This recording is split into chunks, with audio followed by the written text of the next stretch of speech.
where Vets to PM really came in for me and what helped me taking my PMP was Vets to PM teaches you the theory Yeah. behind project management. It teaches you the way to think so you don't have to have all the details memorized, right? You're not regurgitating exact little bits of information. You understand the theory to the point when you read a problem or see a problem in real life, you are able to use critical thinking. Welcome to the Military Transition Academy podcast. Today we are talking with Jesse, who spent 7 years in the Air Force as a combat weather specialist and then made the leap into civilian project management through the SkillBridge program. In this episode, he's going to share what the transition really looked like, the challenges and wins along the way, and the lessons that can help other veterans find their own path. Welcome, Jesse, to the show. I'd love for you to introduce yourself to the audience. Thanks, Misty. My name is Jesse Dieter. I originally am from Colorado. I joined the Air Force out of college, enlisted in the Air Force out of college, and spent the next 7 years as a combat weather personnelist, mainly at Fort Bragg. And then after 7 years and a few deployments, I transitioned to working as a project controls specialist through the SkillsBridge program. All right, so transitioning through the SkillsBridge program afforded me a lot of security. As you're getting out, you don't really understand. Most people don't plan for what they want to do. So as you're going through TAPS and and they bring up SkillsBridge program, you really need to pay attention, especially utilizing Vets to PM. They do a SkillsBridge program, and I entered the workforce through the SkillsBridge program, and then later came back to Vets to PM to get my PMP. One of the biggest benefits of the SkillsBridge program was it allowed me to go intern into something that I didn't even really know existed or that I was interested in, which gave me the ability to learn a new skill and apply my the skills that I've already built in the military to the civilian world. Yeah, I mean, that's the whole goal of the SkillBridge program, right? Is to bridge the gap between your military skill set and what the civilian sector is going to require. And you mentioned like nobody really prepares for what they want. And I would actually, say, I don't think most people know what they want. Most people that are separating or retiring from the military think that they want something, right? I'm 5 years out. I've been retired since September 1st, 2020.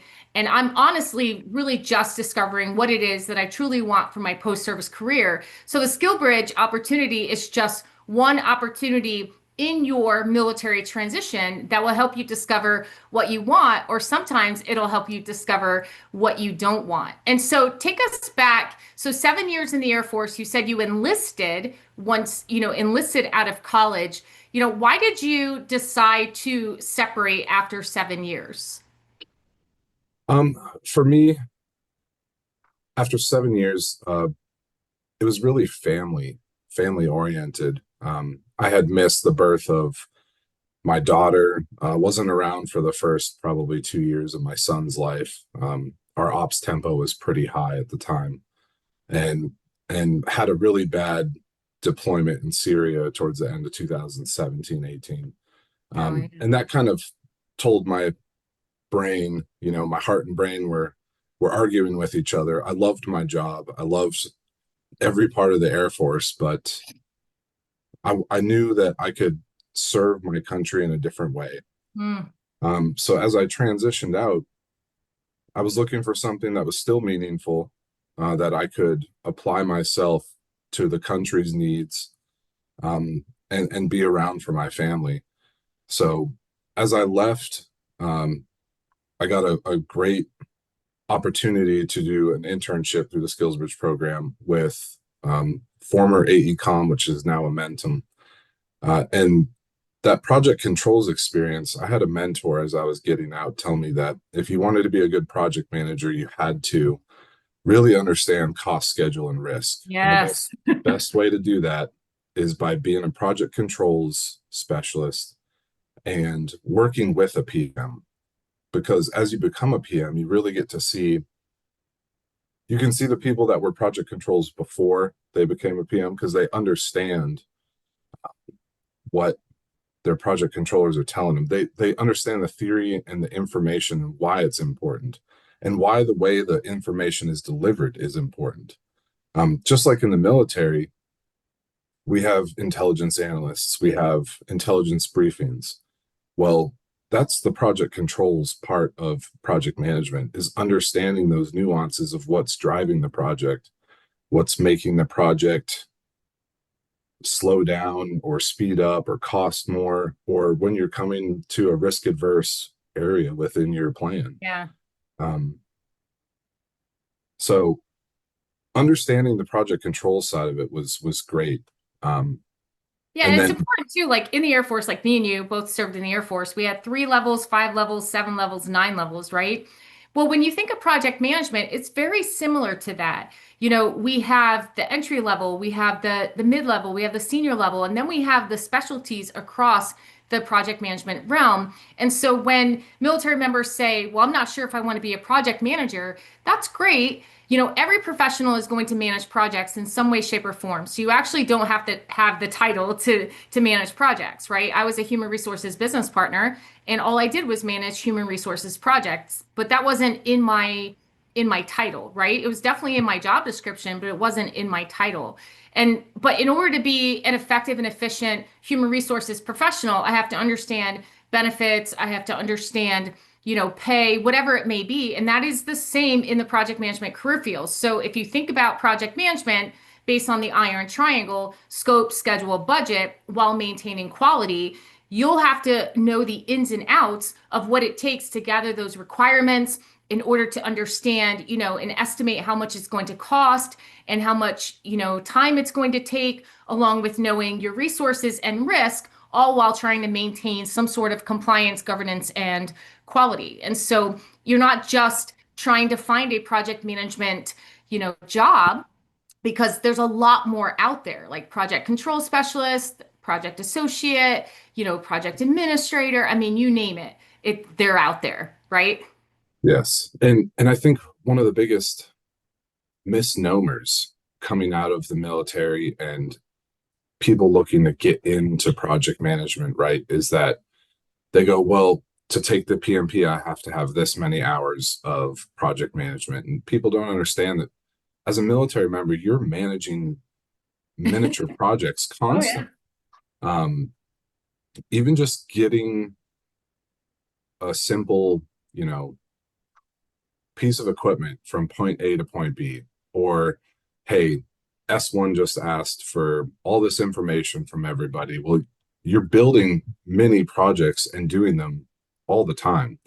So where Vets to PM really came in for me and what helped me taking my PMP was Vets to PM teaches you the theory Yeah. behind project management. It teaches you the way to think so you don't have to have all the details memorized, right? You're not regurgitating exact little bits of information. You understand the theory to the point when you read a problem or see a problem in real life, you are able to use critical thinking and the theory that Vets to PM has taught you to go through that problem set and say, this is my course of action based off of what I know in theory, and I'm going to execute it, right? Um, I think that was one of the biggest takeaways from Vets to PM that helped me out and that have helped multiple people out. My current company, Longnecker and Associates, it's a woman-owned small business, but we work in NNSA, which is National Nuclear Security Administration, Yep. specifically on the weapons side of the house. And Longnecker and Associates paid for my Vets to PM, PMP, my boot camp, my test, and they're huge military advocates. They're always looking for veterans that are coming through Vets to PM. That's who my company currently utilizes for our SkillsBridge program. We've actually hired a few from Vets to Yeah. PM. And the thing I've noticed between project managers, say off the street, and veterans that have come through Vets to PM and learn that theory the way you guys teach it is they have such a innate understanding of how it all connects and why when risk is high, cost goes up, and why schedule is driving cost and you have to buy down risk. And it becomes an easier way. It almost builds that camaraderie because I know this person has been through vets PM and understands the theory, and I can talk to them in a way maybe that sometimes when I talk to a project manager off the street, he's kind of like, well, you know, the PMBOK exactly says this or that. So Yeah. And one thing that, we try to do our very best is just to help you identify that transferable skill set that most military service members, veterans, even military spouses have. And that is project management, because that's what project management is. It's a skill set. Yes, it's a role, it's a responsibility, it's a career, it's an industry, but ultimately every professional is going to manage some sort of project. If you think about what a project is, it has a start and an end date, it has some sort of budget or schedule, right?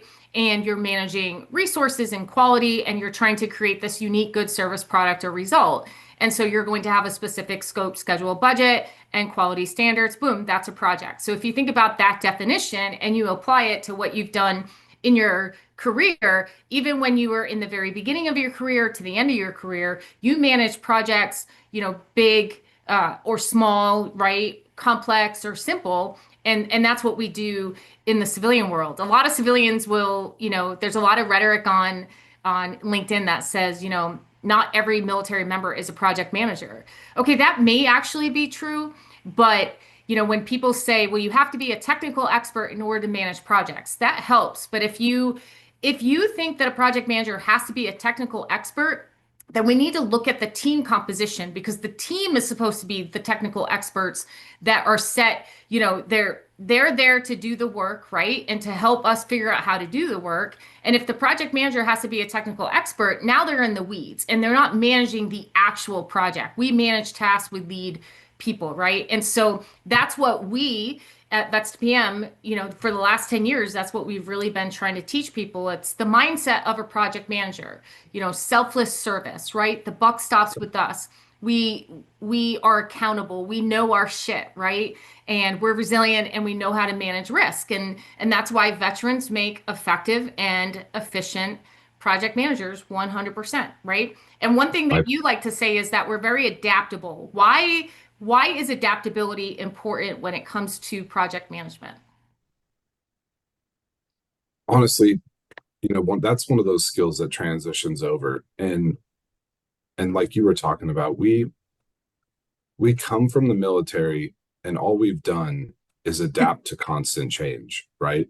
Yes. No plan survives first contact, and that doesn't matter if you're S1 and or sorry, personnelist. I Yep. speak Army and Air Force. I know. I was like, S1, you're in the Army right now, Yeah, but sorry. more personalis. Yeah, human resources.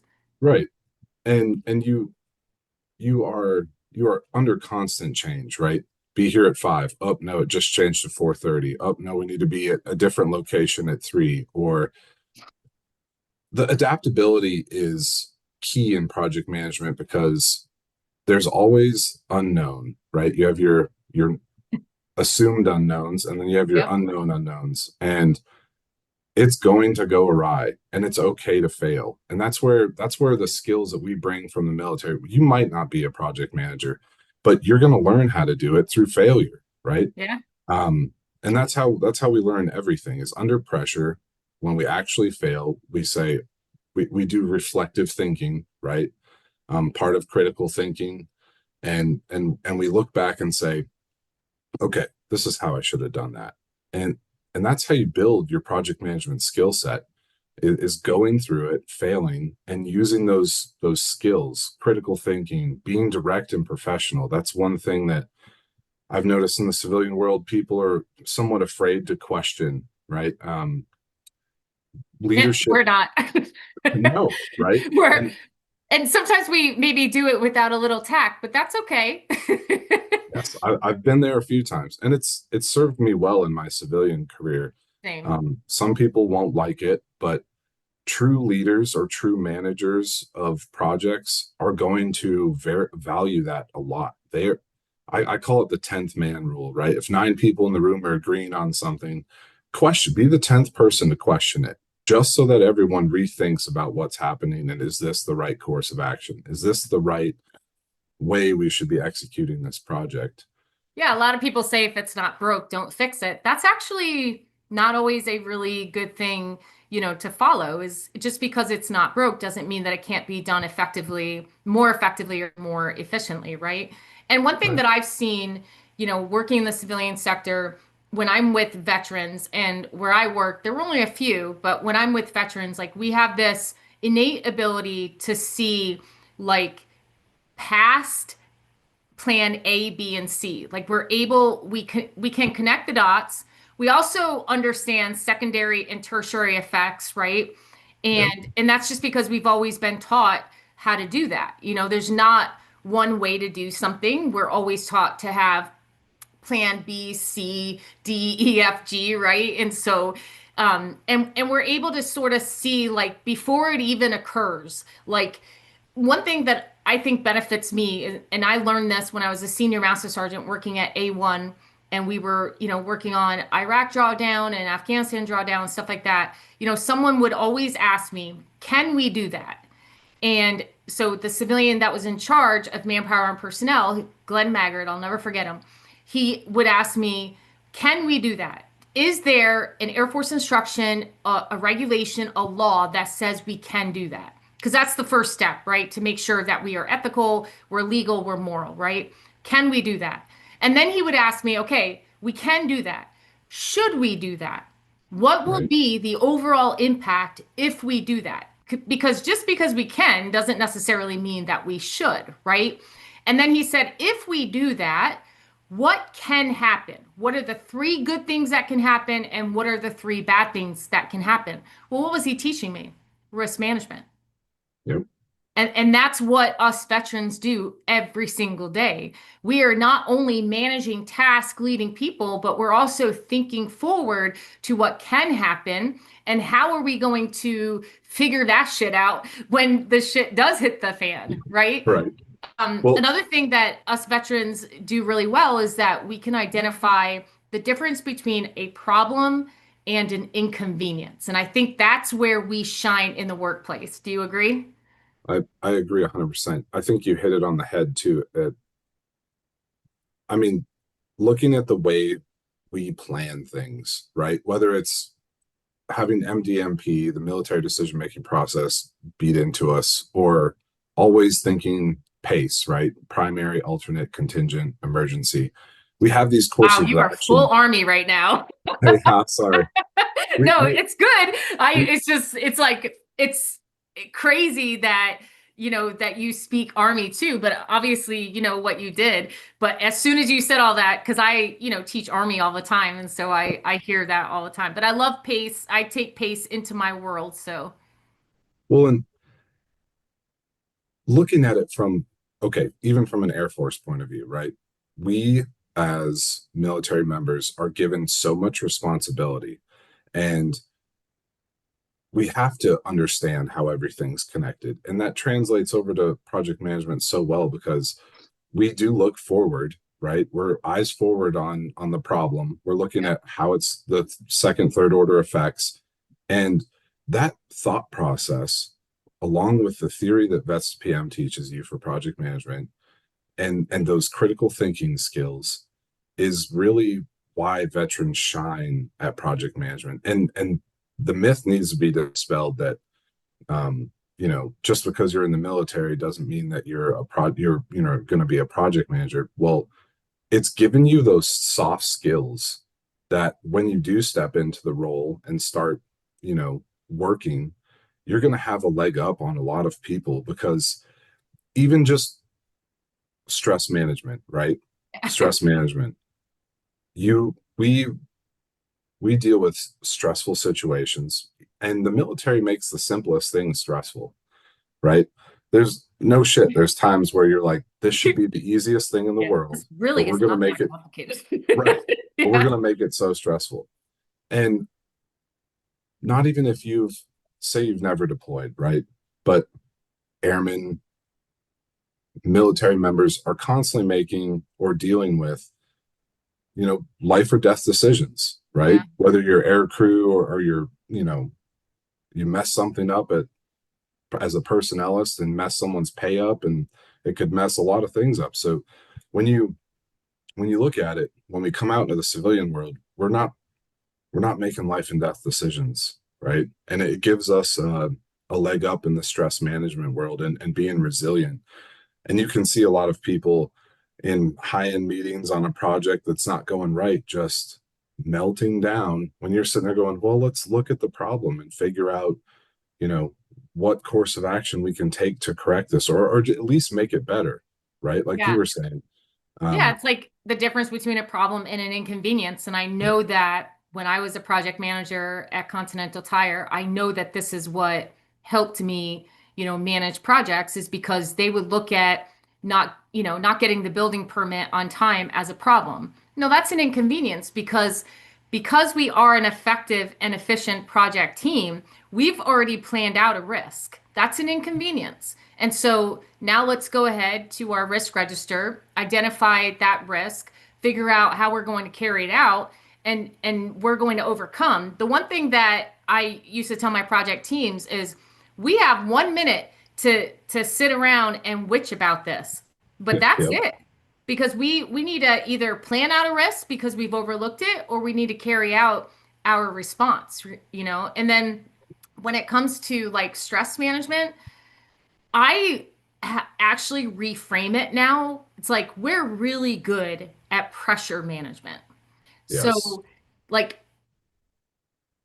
I hate to say that. I don't mean to disparage sometimes what civilians stress about, but I see it often, right? And it's not their fault. That's what they know as stressful situations. But for me and you, and for a lot of veterans, when I'm typing a casualty report or dressing the remains of, a fallen airman, you know, there's a lot of things in my world now that you will not see me get wrapped around the axle about, even though there's other people around me that are throwing things and yelling and, staying late and whatever. It's like, dude, in the grand scheme of things, yes, this might be very important. I get it. Okay. But you're not going to get this huge stress reaction from me because I know how to handle pressure. And right, and relatively speaking, this is not pressure. yeah. And I think that's one of the greatest things um, that veterans need to understand moving into the civilian workforce is we view everything through a different lens. Yeah.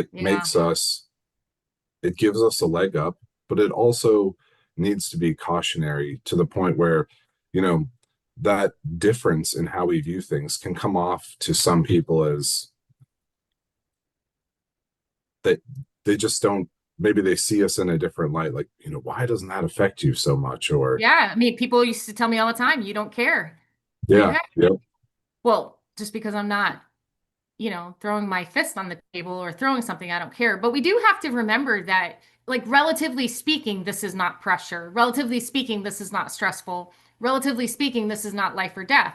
But this is for them, it is because if they get laid off, right, that's life or death for them. You know what I right, mean? So and that's a really good attitude to remember is like when you come into a different organization, especially where you're managing projects, it may be beneficial to start asking your stakeholders what is important to you. So then that way you can lead with knowing what's actually important to them. So if they're getting wrapped around the axle about something, you can view it with a different perspective and be like, oh, okay, well, this is really important to them. So I need to make sure that it's important to me if it benefits the project. yeah. Because it almost becomes like commander's intent, right? Like sitting back, and when you come into a new organization, and it's the same thing when you're going into a new unit, or you're you've been promoted, you're put in charge. You're Yeah. not going to go in and just start changing stuff, right? You're going to sit back, observe, figure out how you want to, who is important, what's important to the people that are important, and you're going to adjust from there. And that would be one of my biggest takeaways coming out, transitioning and going into project management is understanding your stakeholders, right? If we're going to Yeah. talk on the civilian side, it's who is important on this project, and how do I engage to the point where I've made what's important to them important to me, and I'm going to do it the best I can, right? Yeah, stakeholder management is an underrated skill that I Yeah. do believe veterans, are really, really good at. And when if you do have the ability or the opportunity to take over a project, I'm a huge fan of a stakeholder intake, regardless of when you take over the project, because most of the time you're probably going in the middle of a project. You're replacing a project manager or whatever it may be. And when I replaced a project manager, the one question that I always ask people was, what is working right now that you really love about how we do things for this project? And then what is one thing that you would like to see added or changed, right? And that doesn't necessarily mean that you're going to take action on everything, but it does give you a good perspective about, what they're currently feeling at this point about this or that, and stakeholders will make or break your project. And unfortunately, the stakeholders that you have for one project are probably going to be the stakeholders that you have for another project, right? Very, very much so. And I think that brings me to another point is building that camaraderie and team spirit, right? Yeah. And that's something that I think a lot of veterans struggle with coming into the civilian world is it's there's not that tight knit team, the person next to you is not wearing a uniform and they did not go through the same things you did.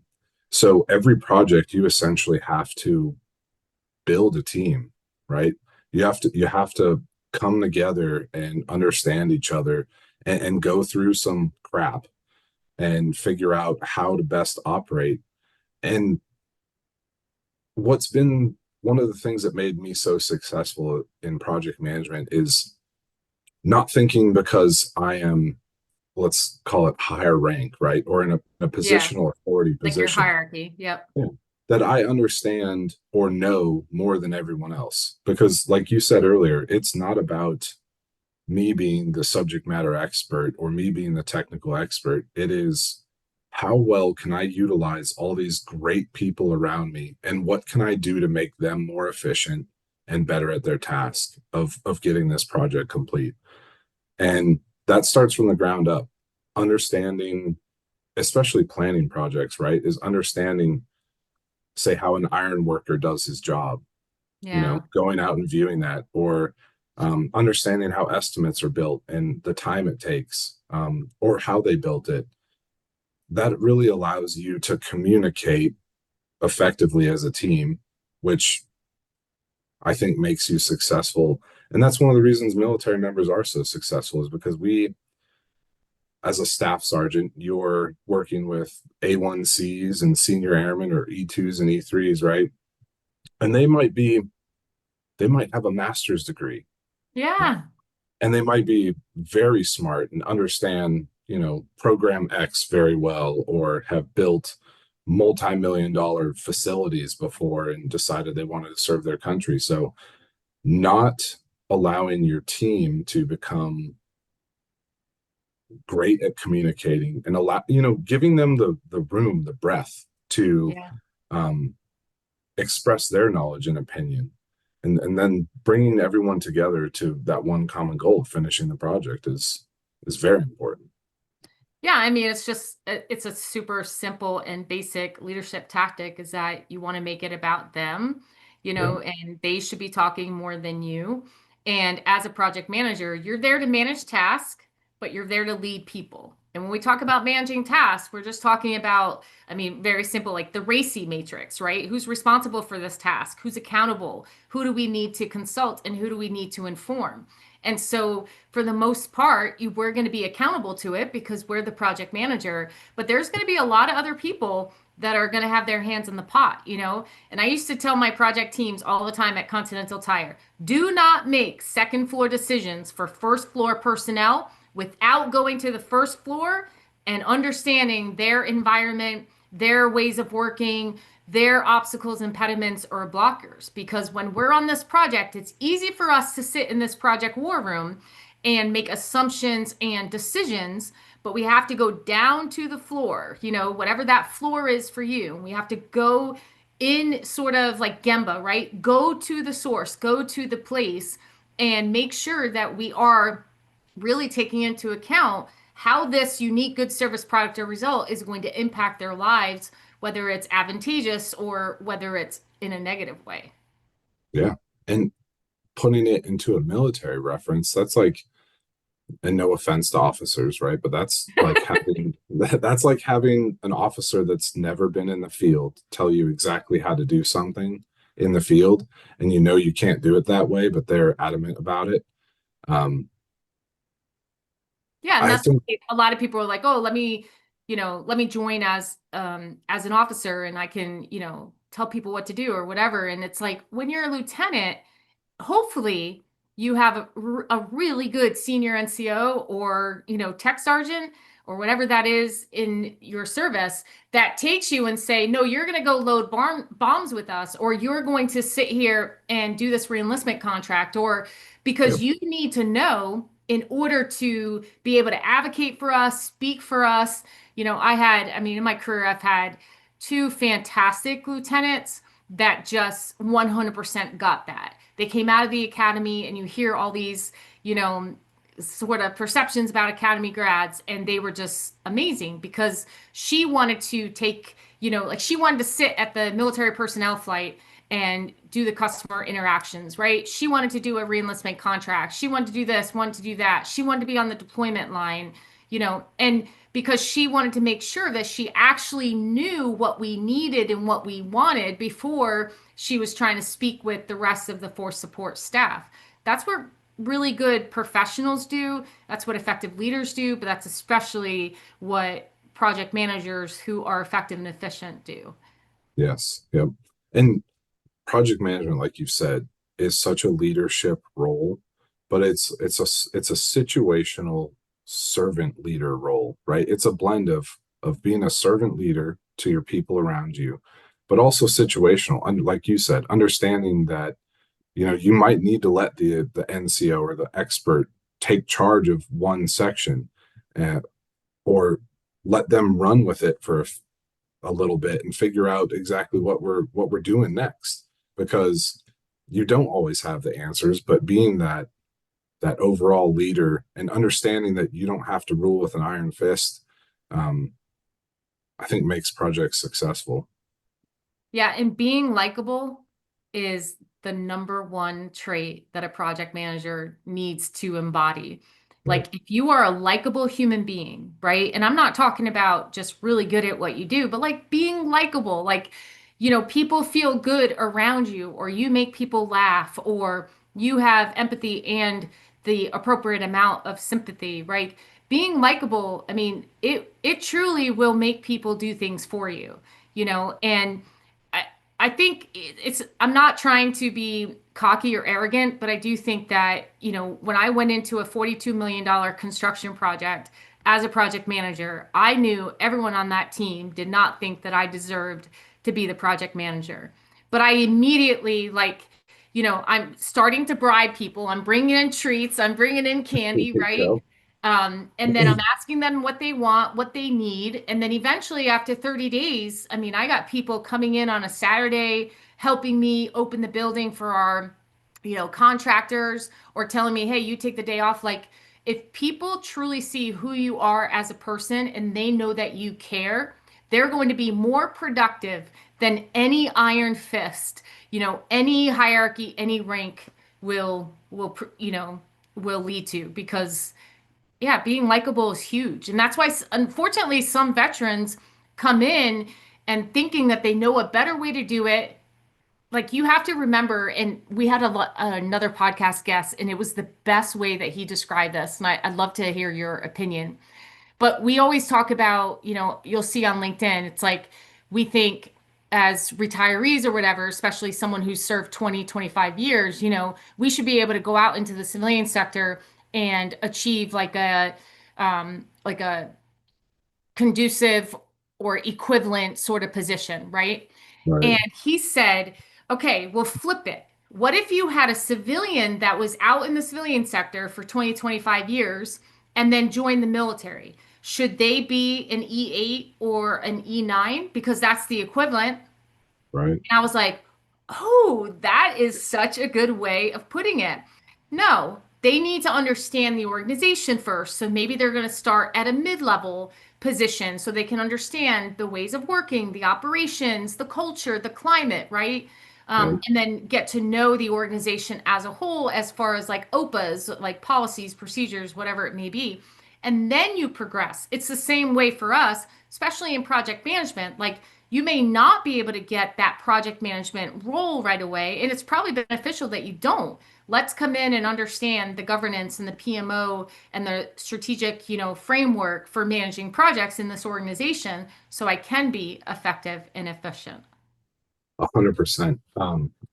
It's funny because I right now we've been hiring project managers. Um, and I won't use his name, but recently we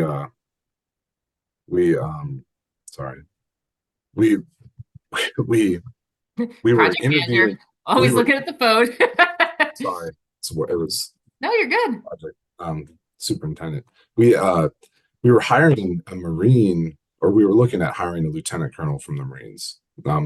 Had combat construction experience, but he was applying for a very high position. And great resume, great background, um, answered all the questions, knew what he was talking about, but I just couldn't place him where he wanted to be because just like you said, he needed to come in at a level where he's going to learn the way that it's done here, Yeah. the operations, the culture, um, because like like your other podcast guest said, you almost got to start out back down at the bottom, right? But that comes down to your management, and that's one of the great things that the company I work for now, Longnecker and Associates, they viewed my military experience as, well, we need to listen to this guy because he has experience. He's Yeah. learning everything in the way that the civilian sector or government contracting sector does work, but his viewpoints and questions and experience are valuable, so valuable because it's making us look at things differently. I think the civilian sector needs a little bit of military mindset to help them look outside the box at problems, to understand, like you said, this is an inconvenience. It's not a roadblock. It's not stopping us from doing it. It's hindering us. And what are those courses of action comparison? How can I look at a different way of doing it and make it just as effective? Um, and you said something earlier that really rang with me. The personality aspect of being a project manager.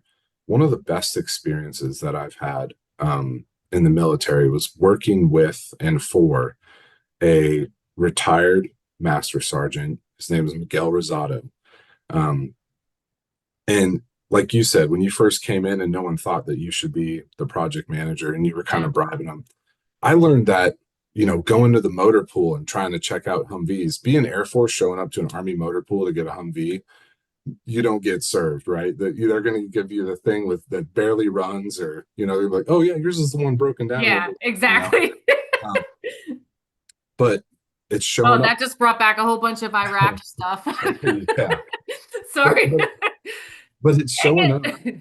and making those relationships, being likable, noticing that the guy just got there after formation every morning and he's stuck there because he's a E3, E4, right? He's at the bottom of the totem pole in the motor pool, and bringing him breakfast, right? Well, the next time, hey, your window's fixed, that tire got inflated and the transmission's working.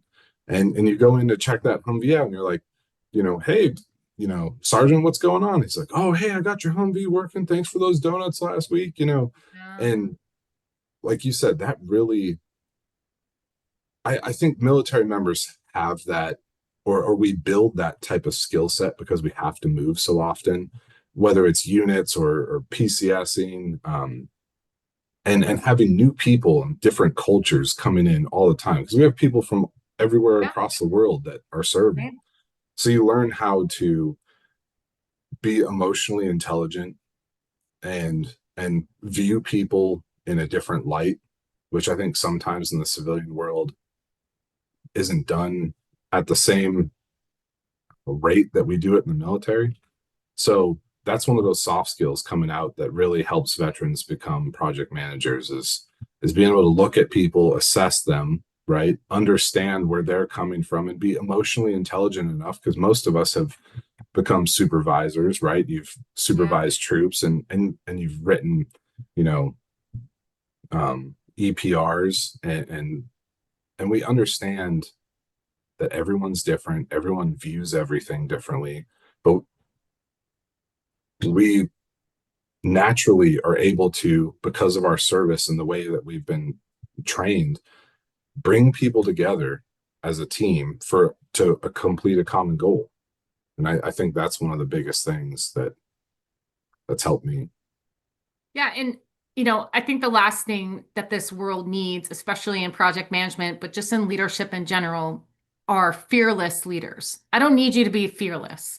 I Right. need you to be more human, and I know that there's a lot of people out there where they're like, I don't want to tell you about what I did over the weekend, and I don't want you in my personal life. Okay, but what else can we talk about? Because we can't just talk about risk and resources and whatever it may be. Like, we need something, to where we can connect on a different level because I, as a project manager, a leader, I need to know what motivates you, right? If we think about emotional intelligence, right? I'm self-aware, I can self-regulate, I know what motivates me, right? But now I need to be empathetic towards you and then utilize my social skills in order to build this relationship because we are not going to meet the scope, the budget, and the schedule and the quality standards if we're not discussing, if we're not talking, if we are not in some sort of relationship, and I will never forget the first year that I retired.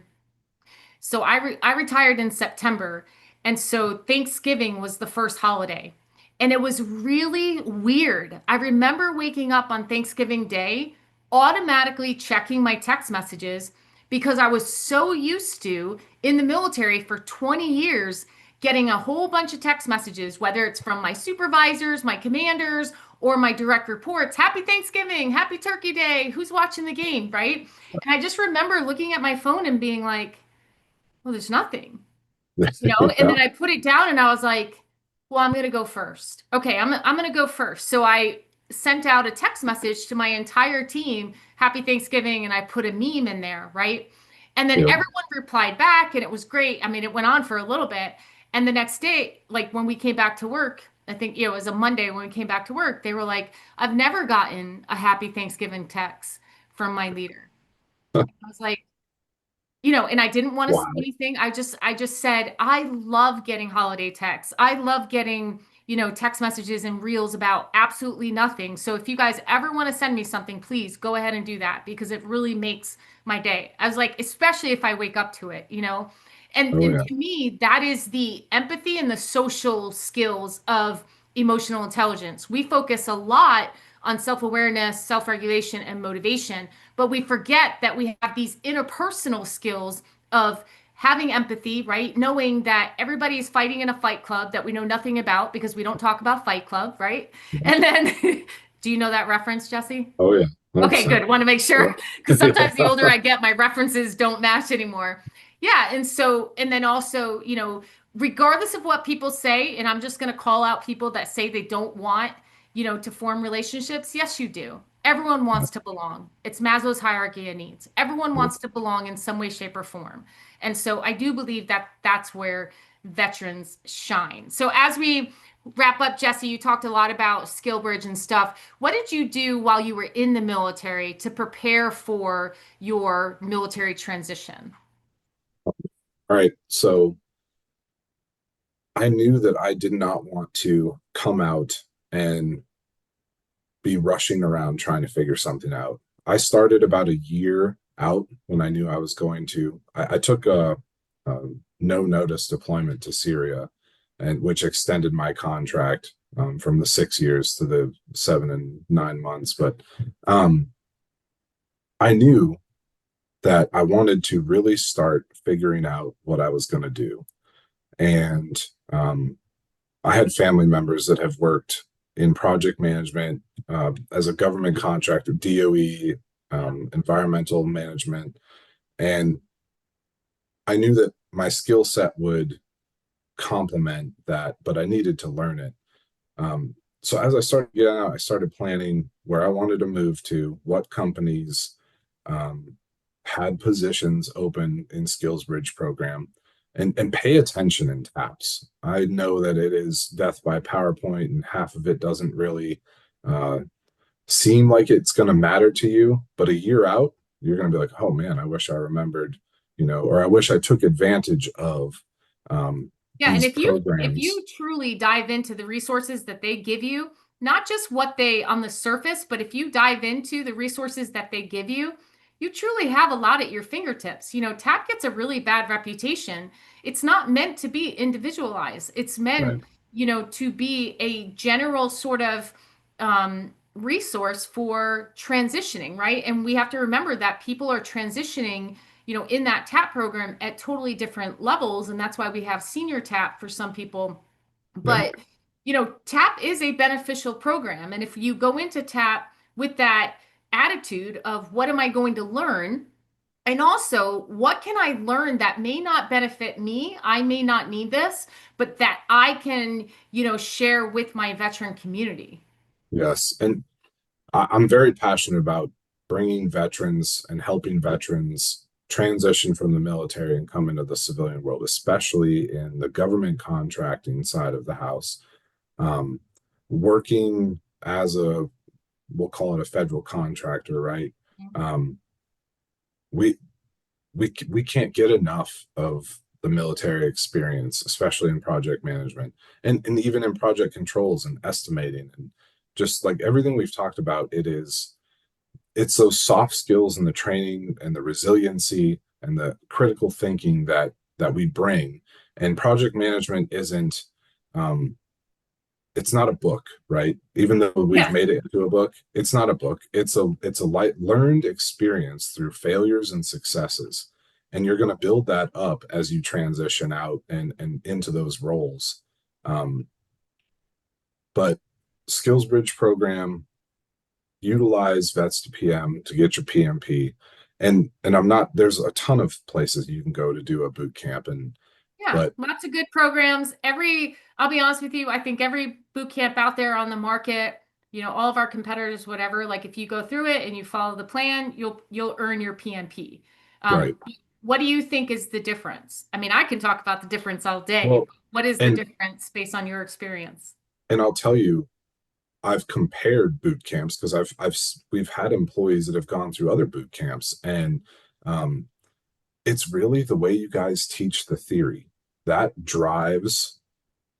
It gives you the tool to make the right choice and understand what they're really asking, right? Because it's not how do you calculate CPI? You can Google that, right? Yeah, Yeah, you no can one, chat GPT that. right? Yep. It's really the theory behind it and the way you guys present the information over the week is it just flows into a way that when you're done with the course, you have such a strong theory set that even if I don't remember where this document is in the PPEP Yeah. the project management plan, right? I can go through that theory and say, oh, you know, this is the correct answer, or this is the most correct way to do this. Um, yeah, utilize SkillsBridge, look at vets to PM. We need you guys. Yeah. And what's a key takeaway when it comes to military service members and veterans that are listening to the rhetoric out there about, well, not everyone's a project manager and who cares about your PMP and you don't need a PMP. What would you say to that? I would say not everyone is a project manager, but if you want to become a project manager, you can. Um, Woo! yeah.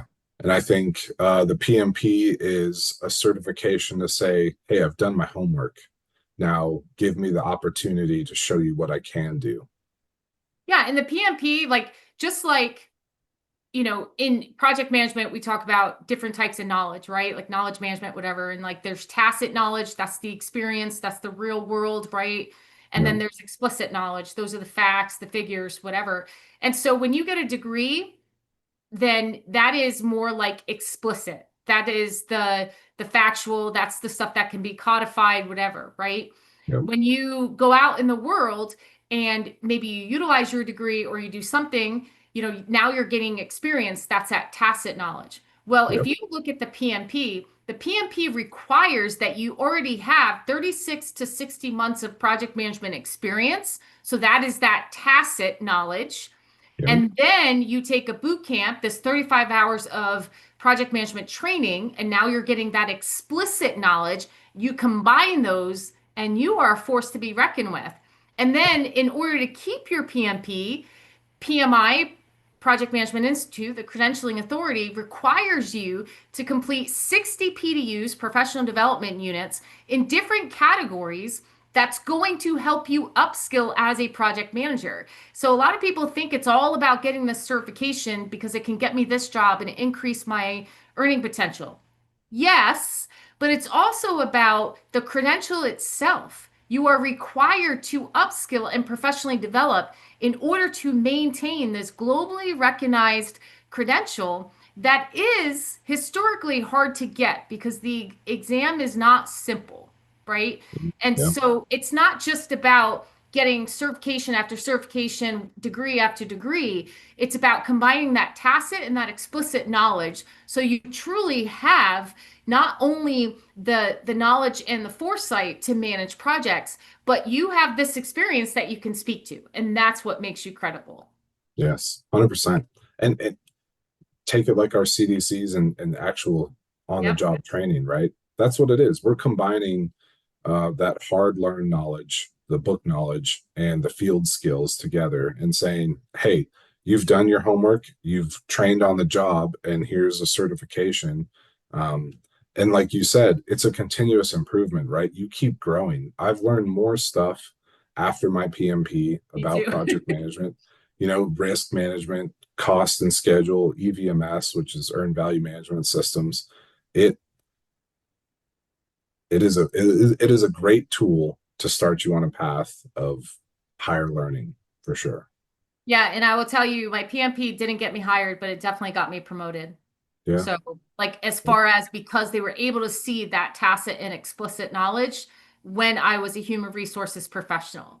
Yep. And I mean, I was able to manage projects that most engineers couldn't manage. And I'm not, this is just being factual. Like, based on, my veteran status, I'm us veterans are trained leaders. We are. At every single promotion, every single skill level upgrade, we are trained.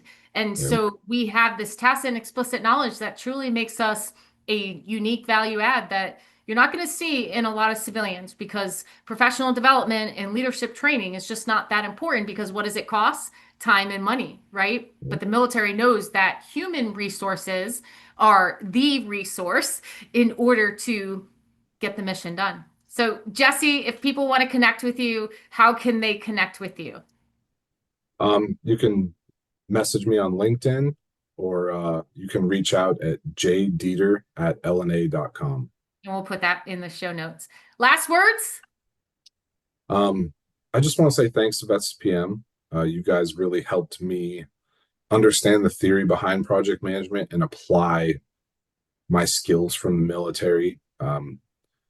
It gave me the ability to show people that I'm not just another resume, that I am ready to go. And it really helped catapult my career because that certification and that training really just allows you to say, hey, look at me, give me a chance.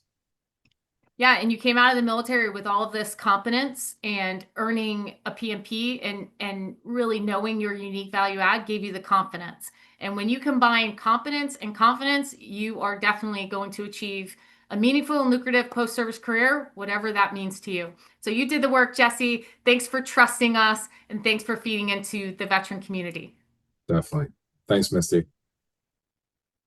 Thanks for joining us at the Military Transition Academy podcast. If we sparked your interest and you're ready to learn more, visit vets2pm.com. We'd love to help you become a project manager and achieve a meaningful, lucrative post-service career.